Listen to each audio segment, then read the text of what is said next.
Once upon a time, there lived a village named Ibuku.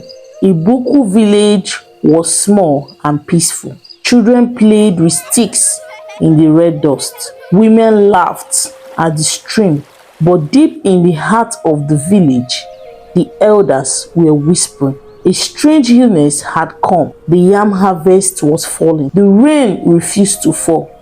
People began to fear that the gods were angry. One night, the village chief priest, a very old man with one blind eye and a walking stick made from the iroko tree, said a terrible thing. The gods want a sacrifice, he said. A child, pure and untouched. The villagers murmured. That kind of sacrifice had never been spoken of for many generations. It was a dark and forbidden thing, what they called a taboo. The next morning, the village chief priest pointed to a child. Her name was Omalicha. She was only 5 years with a wide eyes, so beautiful and full of energy. She was the daughter of a widow, a quiet woman who sold yam by the roadside. When people heard the name, many cried. Some said no, but no one could stand against the village chief priest. He had spoken with the gods. Omalicha did not understand what was happening. She held her mother's hand tightly as people gathered. Her mother begged the elders and the village chief priest, "Take me, not my child." But the village chief priest only shook his head. "The gods have spoken," he said. And so a day was picked. The sacrifice would happen when the moon turned full. The widow, whose name was Nina, happened to be the mother of Omalicha, a very beautiful, hardworking woman who lost her husband at a very young age. And ever since then, the village chief priest has been making advances on her, but she refused. And so, the village chief priest looked for a way to pay her back with evil. The gods never demanded for any sacrifice.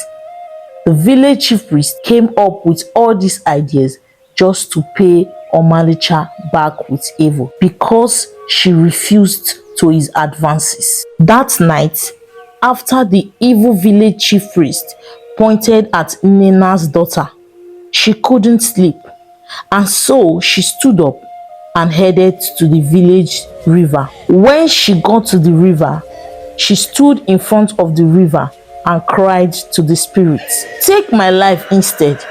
She's all I have." The river flowed quietly, but no voice answered her. The villagers believed that once the gods had picked someone, nothing could ever change it. But one old woman appeared behind her and whispered, "There is a way. Take this on the day set aside for the sacrifice.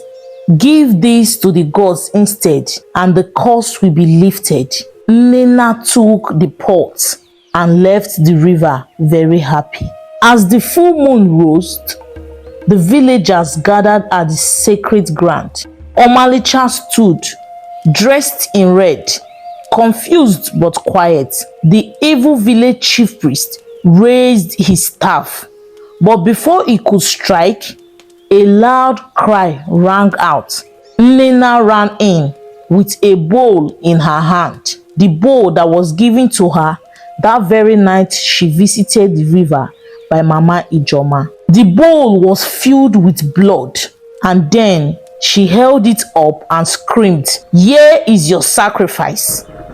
Let it be the blood in this bowl and not my daughter's own." The wind blew hard. The fire went off.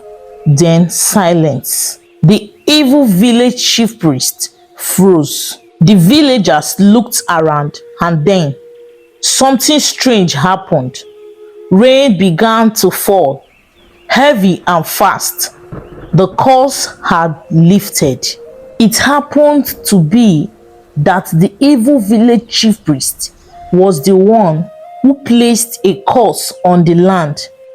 The next day, the evil village chief priest disappeared. Some said he walked into the forest and never returned. Others said the gods took him, but the village never asked for blood again. They learned that self-lust could make people do terrible things, but a mother's love is stronger. Omalicha grew up. Her mother taught her to be brave and kind. And every year, when the full moon came, the villagers gathered to remember the night one mother stood up to the gods, and they called it the night love defeated death.